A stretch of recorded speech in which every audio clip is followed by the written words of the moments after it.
Fala galera, fim de semana terminando e eu estou aqui para atualizar vocês sobre tudo que rolou na semana da galera que vive a vida e não o diagnóstico. Eu sou o Simon Oliveira e o nosso GBM News está no ar. O dia amanheceu lindo e a Jaque nos presenteou com um registro especial da sua mãe, Dona Marina, em plena atividade na sua terapia preferida, cuidar da sua horta. Com alimentos fresquinhos indo direto do quintal para a mesa, não restam dúvidas que essa terapia renderá bons frutos. Eu também, que não sou bobo nem nada, aproveitei que o friozinho aqui deu uma trégua e fui dar um mergulho no mar com meu irmão gêmeo para a gente recarregar as energias. O mar tem uma energia incrível e assim, ao sair do mar, não sinto apenas meu corpo molhado, mas sinto também como minha alma tivesse sido lavada. A Mônica fez um registro encantador ao lado do seu grande amor Moa. O sorriso dos dois ficou tão bonito e espontâneo que ela não resistiu, fez questão de compartilhar conosco esse momento especial. Que nós também possamos aprender a valorizar os mais simples detalhes de cada dia. Porque se pararmos para pensar, é essa coleção de pequenos momentos que dão sentido à vida. E já que o assunto é compartilhar, pensamos: se no feed das redes sociais sempre aparece uma notícia, um texto motivador, um vídeo reflexivo, uma cena engraçada ou até uma novidade de tratamento, por que não trazer isso também para dentro do nosso jornal?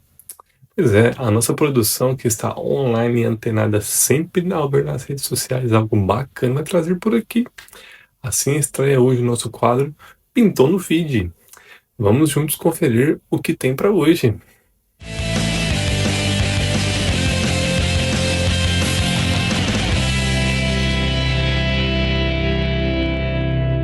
Você acha que Alzheimer é coisa de idoso? E se eu te falar que já tem gente desenvolvendo na casa dos 20 anos e é por causa das emoções? Em 2023, nos Estados Unidos, um jovem de 19 anos foi diagnosticado com Alzheimer precoce, sem histórico na família, sem doenças neurológicas. Um outro caso, em 2021, na Colômbia, uma mulher de 27 anos foi diagnosticada com Alzheimer também, sem histórico na família. O Alzheimer está ficando jovem. Nos anos 90 era uma doença de idosos, e hoje ela assombra adultos cada vez mais cedo. E os casos dobraram nas últimas 2 décadas. Só em 2024, mais de 55 milhões de pessoas no mundo convivem com a demência. A cada 3 segundos surge um novo caso. E a estimativa é que esse número triplique até 2050. E por que isso está acontecendo? A medicina já identificou causas conhecidas. Existe o fator genético, é claro, mas o restante é nossa responsabilidade. Falta de exercícios físicos, ninguém mais está tendo hábitos saudáveis, se alimentando de comida industrializada cheia de químicos que degeneram o cérebro, falta de sono, uma vida extremamente estressante e, não menos importante, os traumas emocionais não resolvidos. É isso mesmo, o estresse crônico, a depressão profunda e os traumas da infância são fatores de riscos reais para o Alzheimer. Um estudo de 2022 avaliou mais de 1.500 pessoas ao longo de 10 anos e constatou que pessoas que vivenciaram traumas emocionais intensos tinham 2,5 vezes mais chances de desenvolver Alzheimer. E o que acontece com o cérebro? O hipocampo, região responsável pela memória, literalmente encolhe. Os neurônios morrem aos poucos, a comunicação entre as células se interrompe. É como se a mente fosse se apagando para não lembrar o que foi insuportável viver. A doença não começa no cérebro, começa no silêncio, na raiva engolida, no abuso que foi ignorado, no luto que não foi vivido, na emoção que foi empurrada para debaixo do tapete até virar sintoma. E aí o corpo desliga e a memória falha. Não porque a pessoa quer esquecer, mas é um mecanismo de defesa do cérebro para fazer a dor desaparecer. Você tem cuidado da sua mente ou está esperando ela apagar tudo para você? E essa semana tivemos aniversariantes também. A nossa querida Dani completou mais um ano de vida e poder comemorar já é importante. Quando temos um diagnóstico, é um evento a ser celebrado. Desejamos que você possa comemorar muitos e muitos anos de vida, Dani. Quem também assoprou as velhinhas essa semana foi a Dona Cida, que celebrou seus 62 anos, ela que já passou pelo grupo de cuidados intensivos de 2024, desacreditada pelos médicos, hoje está muito bem e pôde comemorar mais uma primavera, cercada de familiares e amigos. Dona Cida, que Deus continue concedendo muitos milagres e motivos para agradecer o dom da vida. Seu Jades alcançou uma conquista importante, conseguiu realizar o desmame do dexametasona, medicamento muito utilizado pelos pacientes para o controle de edema cerebral. Vale a pena ressalvar, essa redução deve sempre ser feita com cautela e de forma lenta. Hoje ele está mais ativo com redução do inchaço no rosto e no corpo, efeito colateral comum dos corticoides. Ele continua firme nas suas caminhadas e nos exercícios que faz na pracinha perto de sua casa, cuidando não apenas da mente, mas também do corpo. Ó, o bem te vi aí, ó. Agora é a vez da nossa menina maluquinha, que vive deixando a mãe e a Susan de cabelos em pé. A querida Naomi. Ela teve um fim de semana daqueles, viu? Especial ao lado dos amigos e pacientes, se divertindo e ainda estreando na patinação. E já sabemos que emoção não faltou nessa aventura. Mas como a vida também é feita de cuidados, depois veio a consulta com o Dr. Wagner, da Onconterade. E mais uma vez foi só bênção com bons resultados. Quem também esteve em consulta foi o Willy, que foi no neurologista para fazer o acompanhamento. E a Joyce, sua esposa, não perdeu o clique. E agora vamos para o quadro mais esperado de todos, o Diário de Theo. Está no ar. Nosso querido gigante está de volta. Depois de se recuperar e receber alta do hospital, a mãe Vivi não deu trégua. Colocou o campeão direto na rotina das terapias. Mas sejamos justos, o que o Theo queria mesmo era descansar e acabou aproveitando o balanço para tirar aquele cochilo estratégico. Mesmo cansado, não deixou de brilhar, viu? Deu show na terapia ocupacional. E se em um dia o rendimento foi menor, não tem problema, no outro ele compensou em dose dupla. Fez fisioterapia logo cedo e na sequência foi a vez da terapia ocupacional. Em casa ainda teve estímulo com cantigas e adivinha. O Theo soltou a voz. Canta pra mãe, como que é? A baleia é amiga. Olha o que ela faz. Tibunchua, tibunchua.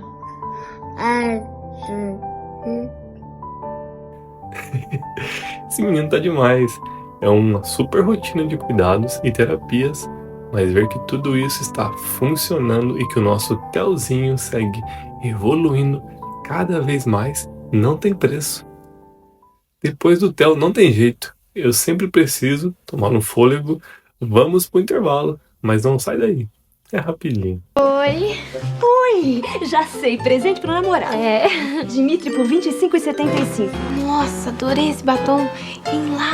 Ele é barbudo e se lê loção após barba. Ai, a pele fica tão lisinha. Que tal insensatez? Ai, R$23, que vocês dois podem usar. Olha, já sei, vou levar esses dois. E pro namorado você não vai dar nada? Pro meu namorado? Vou dar sim. Boticário, todo mundo ama dar, todo mundo ama usar.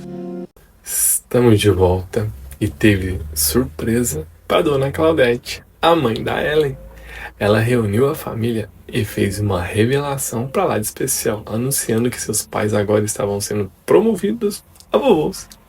Dona Claudete não foi tão surpresa, porque a intuição de mãe não falha, ela disse que já estava com esse pensamento. Mas seu pai demorou a cair na ficha. Confere comigo aqui um momento. Eu não sei porquê. Hoje eu amanheci com esse Lê pra mãe. Vovó, preparem o colinho e a colinha. Eu não sei porquê. Hoje eu amanheci com O que você acha? Vem beber. Lembra que para Deus nada é impossível? Não pode ser. Vamos dar um abraço coletivo. Ai, que bom, filha. Ai, que bom. Agora que ele entendeu.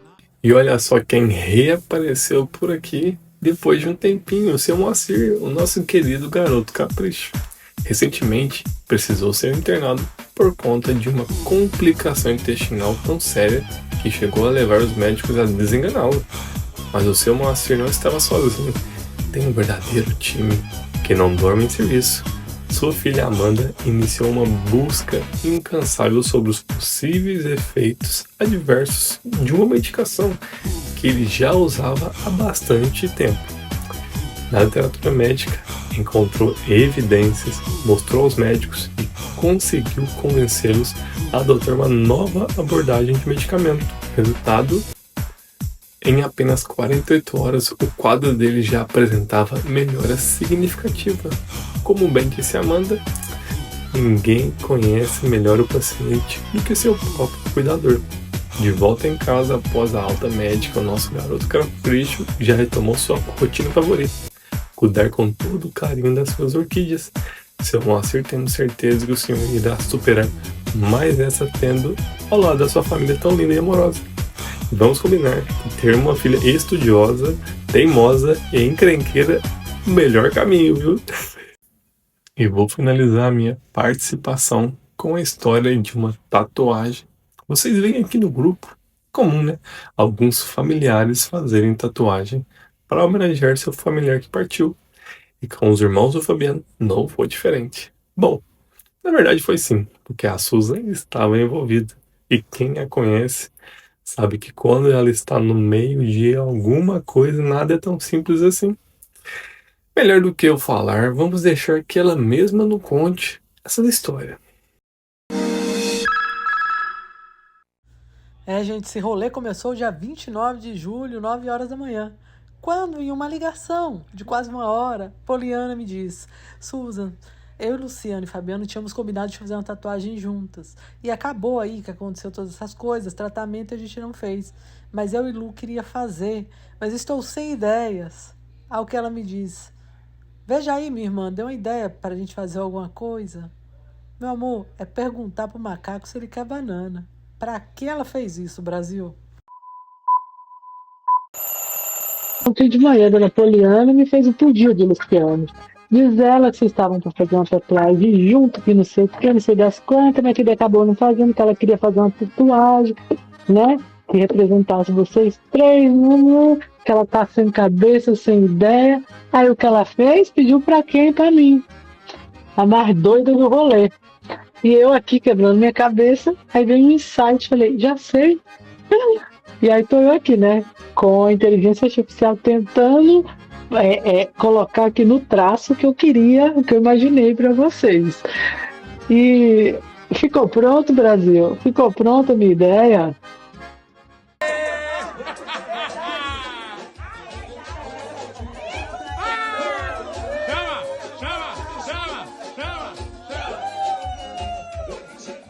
E foi inspirado nessa cena que aconteceu no último aniversário do Fabiano que eu pensei nisso.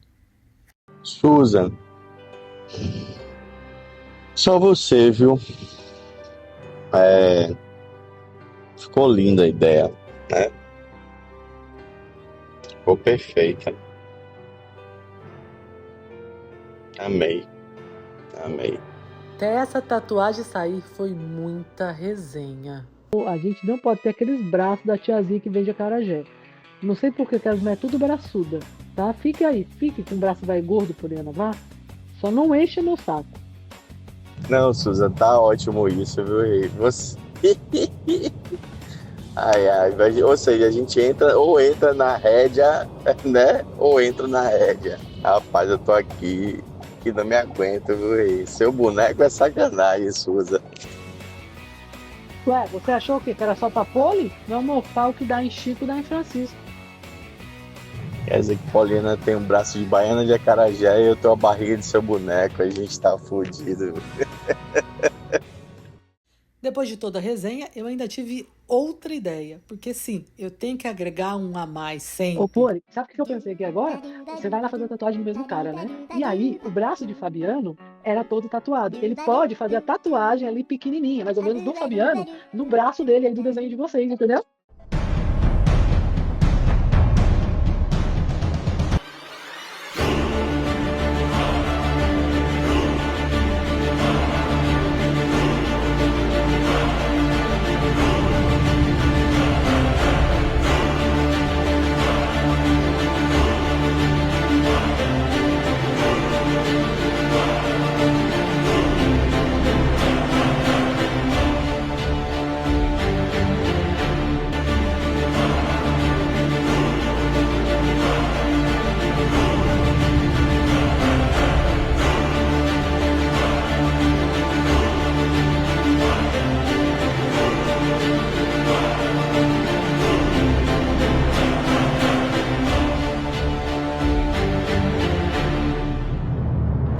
A resenha foi ótima e a tatuagem ficou sensacional e com tantos significados, não sendo suficiente ela ter sido feita pelo mesmo tatuador que fez a tatu do Fabiano, o cara reproduziu a mesma tatuagem que fez nele, em miniatura na tatuagem, eternizou os irmãos, sem palavras por esse trabalho lindo, viu? E a Susan, como sempre, nos surpreendendo com a sua criatividade.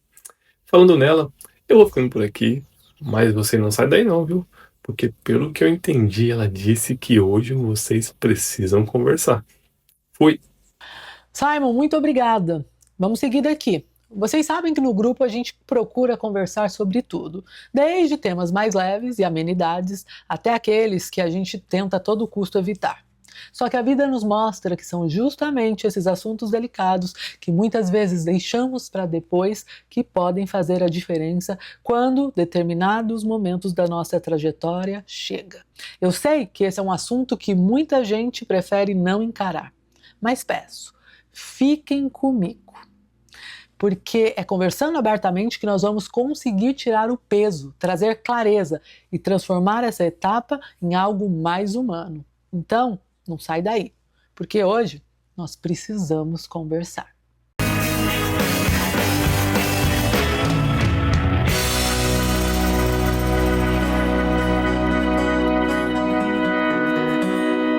Bom, gente, vocês sabem que no Precisamos Conversar, a gente sempre aborda temas que as pessoas não acham muito confortáveis, mas que são extremamente necessários. Lembrando que não falar sobre não evita que eles aconteçam. E assim como falar, não faz com que a gente os atraia. Portanto, falar sempre é a melhor opção. E hoje eu convidei a Nívia, esposa do meu querido filho Roberto, doutor delegado, que partiu no dia 28 de junho. E a gente vai falar sobre os cuidados quando a pessoa realmente ela já não tem possibilidade de cura ou de reversão da doença por vias humanas, porque para Deus nada é impossível. Então, quando a pessoa entra numa fase assim, realmente temos visto dois caminhos. Ou a pessoa ela passa os últimos dias dela dentro do hospital, ou algumas famílias optam por fazer o home care, que é levar todo o cuidado para casa, ter cama hospitalar, às vezes um médico que passa de vez em quando, contrata um enfermeiro, cuidador. Mas existe uma terceira opção que começou a ser abordada há pouco tempo e foi uma opção que a Nívia fez, que é sobre hospitais de transição. A Nívia e o Beto, que sempre falavam muito abertamente sobre isso, tiveram essa opção. E aí eu quero um pouco que a Nívia fale de como foi isso, Nívia, essa escolha, essa opção do hospital de transição. Olá, pessoal. Primeiro, Susan, obrigada, por você ter me convidado para falar sobre isso. Me sinto muito honrada, de poder compartilhar com o grupo a nossa experiência. Quando o Beto chegou no momento, que foi o momento mais desafiador do diagnóstico, que os médicos entenderam, olha, daqui para frente, as coisas só tendem a piorar, a gente tem que dar o que para ele? Conforto, para ele não ter dor, esse tipo de coisa. Você pode optar por um home care, ou a gente continuar aqui no hospital. E home care para mim não era uma opção. Primeiro que eu moro no sobrado. Eu teria que adaptar a minha casa toda, a parte de baixo, e eu não tenho uma suíte embaixo, ou eu me mudar de lugar. E quando a gente estava já pensando nessa possibilidade, eu já havia procurado sobre essa questão dos hospices, que tem tanto na Europa quanto nos Estados Unidos. E eu achei que pra gente era uma solução muito boa. Eu até cogitei de levar o Beto para ele poder escolher, porque na cidade onde a gente mora, que é São José dos Campos, tem 2 lugares que tem essa proposta de cuidados de fim de vida e de longa permanência também. E não deu tempo. Acabou que quando chegou o momento, que a gente teve que tomar essa decisão, eu tomei uma decisão por ele. Eu falei, olha, eu vou te levar para o Reger. É um hospital de baixa complexidade, que ele é focado em longa permanência e cuidados paliativos. E quando eu conheci a estrutura, é uma estrutura que era parece um lar, Ele tinha, assim, toda a parte de cama hospitalar, oxigênio, todos aqueles equipamentos de hospital, mas com uma cara mais de lar. E ele era conduzido por 2 geriatras, eles tinham esse foco também em cuidados paliativos, e E lá também a gente tinha muito acesso todo dia. Por exemplo, a TO, fisioterapia, uma alimentação balanceada. Eles prezavam pelo conforto dele. Não tinha aquela coisa também de horários de visita, que isso é uma coisa que comanda muito no hospital. Todo mundo quer visitar, e você tem horários, né? É um ambiente muito barulhento, hospital. E no hospital de transição não tem nada disso. Você acaba se sentindo na tua casa, mas assim, com toda uma equipe te amparando. Foi essa a minha percepção. E o plano, no seu caso, o seu plano, ele cobria também, né, Nívia? Porque às vezes as pessoas nem sabem se os planos cobrem. E eu acho que a tendência é que cada vez mais os planos possam cobrir, porque o custo para eles é muito inferior ao custo de uma internação num hospital, né? De alta complexidade. Quando se falou, né, a gente estava no hospital de alta complexidade por um mês, quando a gente falou de transição, né, para um hospital de baixa complexidade, foi muito rápido. E, claro, eu tive esse privilégio do meu convênio cobrir, porque realmente não é um lugar ainda muito acessível, né, em termos de diárias, porque ele é um hospital, mas eu acho que a tendência dos planos é isso mesmo, buscar essas alternativas para que o paciente não fique no hospital de alta complexidade. O home care também não é barato para o convênio, ele tem que disponibilizar uma equipe, né, acaba eles fazendo as licitações, enfim, e acaba levando para tua casa. E o hospital de transição acho que fica o meio termo ali tão bom para a parte do plano quanto para a gente familiar. O que eu acho que existe um tabu, Nívia, é porque muitas vezes as pessoas, elas entendem que se eu for para esse lugar, eu estou assumindo que a pessoa não tem recuperação. Quando, na verdade, eu entendo que assim, se a pessoa for de fato se recuperar, ela pode fazê-lo no hospital ou nesse outro cuidado. A única coisa é que eles não fazem mais procedimentos invasivos, desnecessários, que não vão reverter o quadro e que vão realmente, às vezes, causar um desconforto ao paciente. Porque o que é prezado ali é a qualidade de vida, gerenciamento de sintomas, não é isso? Exatamente, Suza. Eles preservam o gerenciamento de sintomas mesmo, assim, dar o conforto ao paciente e ele ter a maior qualidade de vida enquanto ele tiver vida, né? Uma coisa que eu achei muito bacana, assim, eu pude ficar com ele 24 horas. Tanto eu como os irmãos dele. Eu tenho uma percepção que existe um preconceito de você ficar no hospital de transição, ficar, não tá na tua casa, estão abandonando, né, deixando ele no hospital. E não é isso. A doutora Ana me ajudou muito enquanto eu estava no hospital de alta complexidade. Porque o pessoal do hospital de alta complexidade, eles não tinham manejo na questão do paliativo. E ela me ajudou muito. Sempre é importante ter um médico que vai ser o que vai atuar presencialmente. Então, quando a pessoa não está com grandes intercorrências, eu acho válido, necessário se ter um médico paliativo, que é algo que eu falei muito pro Beto, mas mesmo assim, quando o Beto foi, não foi quando ele estava já num pior momento. E aí ele abriu um mundo para ele, né? E aí ele começou a ler livros e ele se apoderou muito de tudo, de toda a informação, né, Nívia? Foi bem isso mesmo, Suzy. Eu lembro que quando a gente fez esse movimento, né, de ir pro hospital de transição, o dono, que é o Dr. Roberto, ele foi nos visitar, fazer tipo uma entrevista de admissão. E uma das coisas que o Beto comentou foi essa: olha, eu li todos os livros da doutora Ana, eu sou muito exigente quanto ao meu cuidado, doutor. Aí ele deu até uma risada, falou, fica tranquilo. E quando nós chegamos no hospital, as enfermeiras comentaram comigo que nós sabíamos o que era o cuidado paliativo. Direto no grupo eu vejo as pessoas falando, como o médico falou que ela tá agora no paliativo. Eu falo, como se antes ela não tivesse.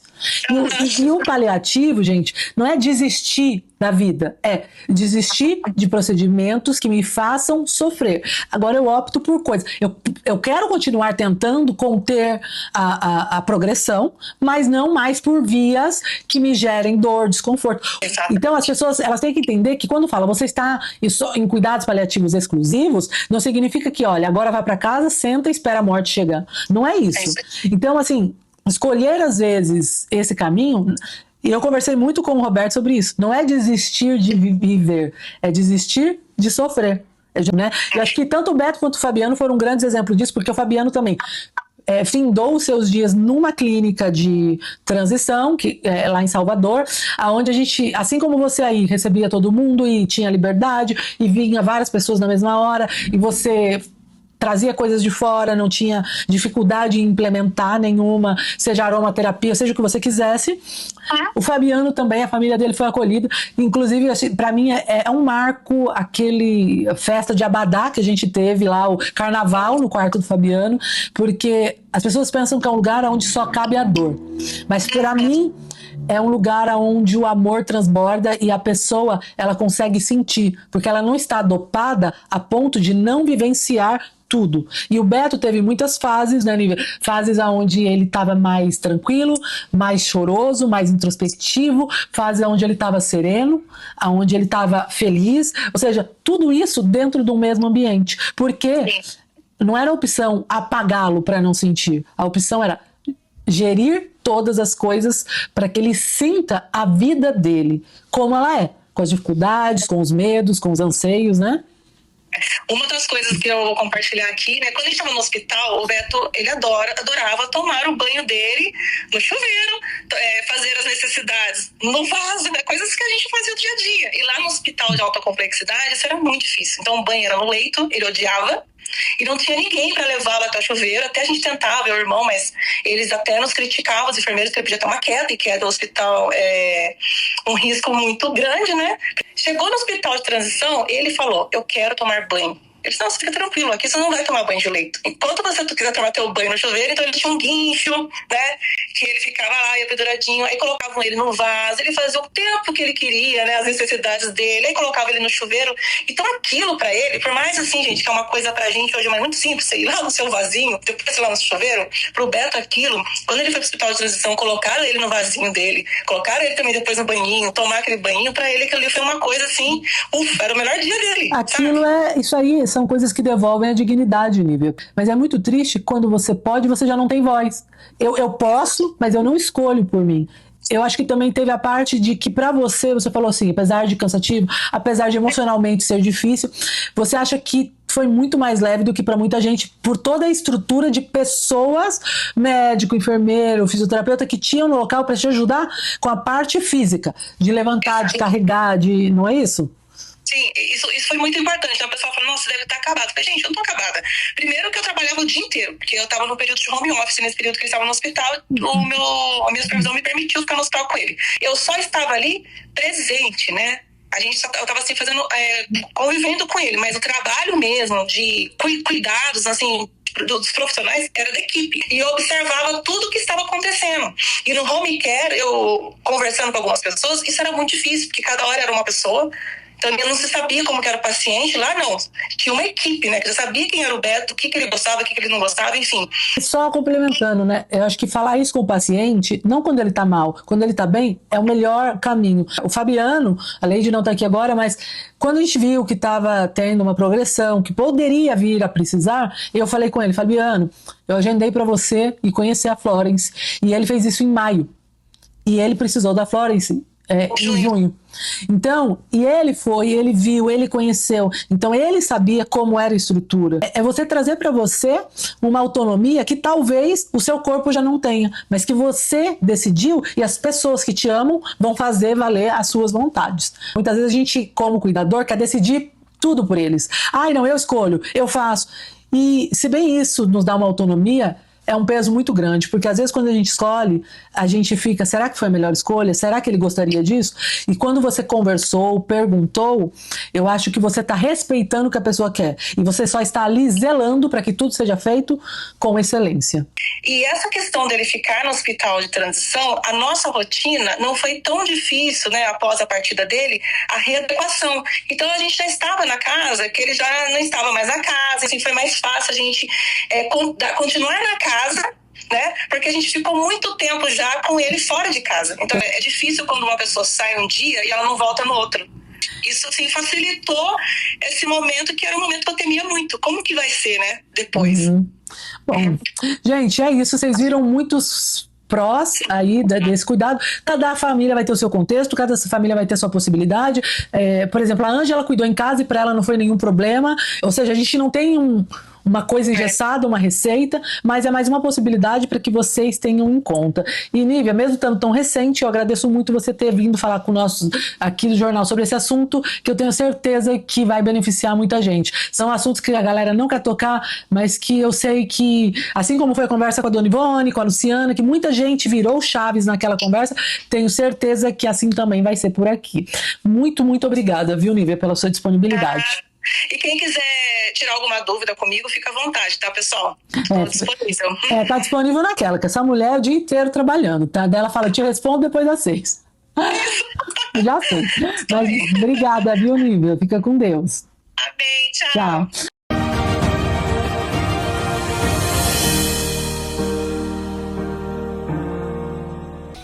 No dia seguinte, a partida de Fabiano, Preta Gil também se foi, e eu me deparei com um vídeo da última apresentação dela ao lado do seu pai.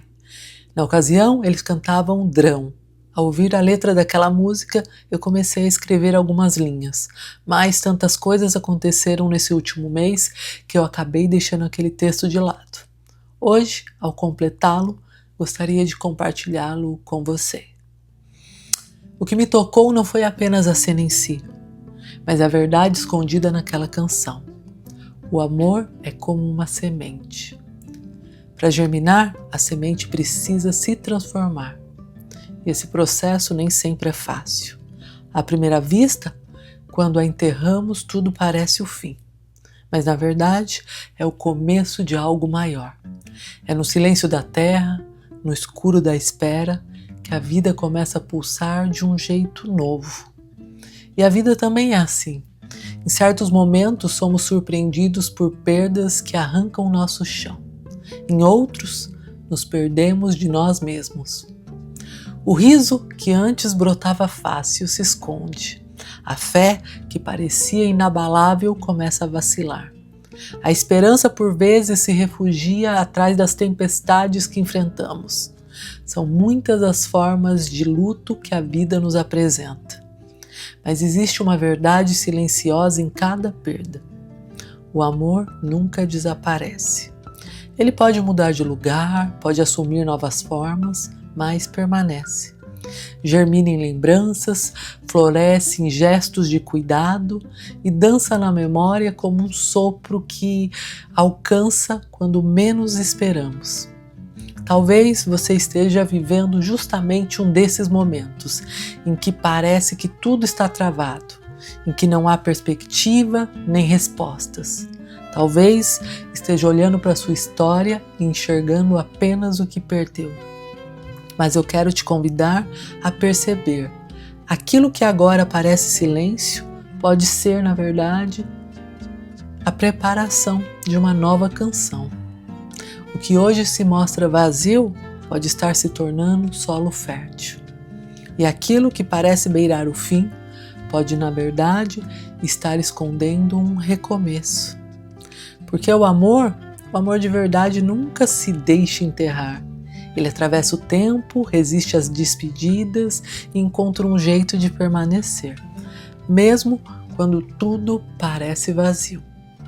Os mais íntimos já sabem que eu não gosto muito de flores, velórios. Aliás, eu gosto de flores, mas ali, na natureza. As flores arrancadas são ilusão. Enche nossos olhos apenas por um momento. Em seguida, morre. Se eu morrer, não me enviem flores, me mandem cataventos. Eles não têm raiz, não guardam perfume, mas quando o vento sopra, ele ganha vida e dança. É como um recado silencioso que nos diz: a vida continua. Mesmo quando você já não pode vê-la, o amor ainda respira, ainda pulsa, ainda está aqui. Você só não pode tocá-lo, mas pode senti-lo em toda a sua essência. Porque o amor de verdade nunca se vai. Ele é mais forte que a ausência, mais forte que a dor, mais forte até que a própria morte.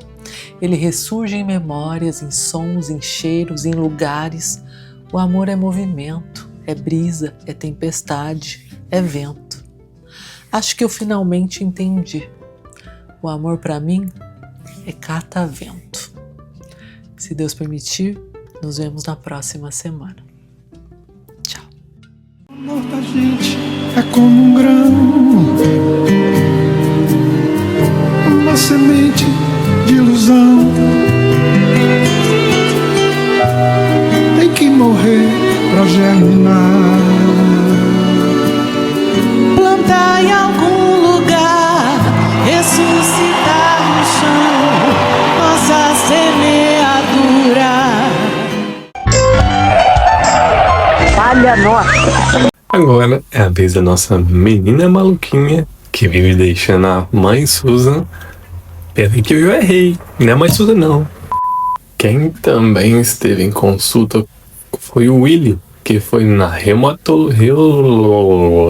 falha, e ela disse que já estava com esse pensamento, mas seu pai comemorou a cair a ficha.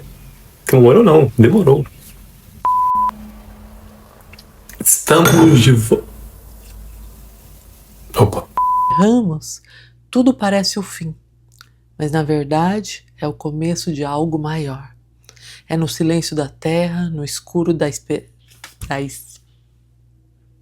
não a esperança. Antes brotava fácil e se esconde. A fé que parecia inabalável começa a vacilar. A esperança por vezes... No dia seguinte, a partida de Fabiano, eu me deparei com um vídeo da última apresentação da Preta Gil ao lado do seu pai. Eles cantaram Drão. Hoje tá de rosca. Isso porque é sábado, 10h54 da noite. Vídeo da última apresentação da Preta Gil ao lado do seu pai. Eles cantaram Drão. Drão. Entendeu? Opa, ai. Esse texto de lado sem terminar. Algo que eu fiz hoje. Então eu quero compartilhá-los com você. Compartilhá-los é no plural, minha filha? É vários textos? Não, é um. Os mais íntimos já sabem que eu não gosto muito dessa coisa de flores, velórios. Aliás, eu gosto de flores, mas ali Ai, Jesus. São muitas as formas de luto que a vida se apresenta. Ah, não. O que tá acontecendo comigo hoje, gente?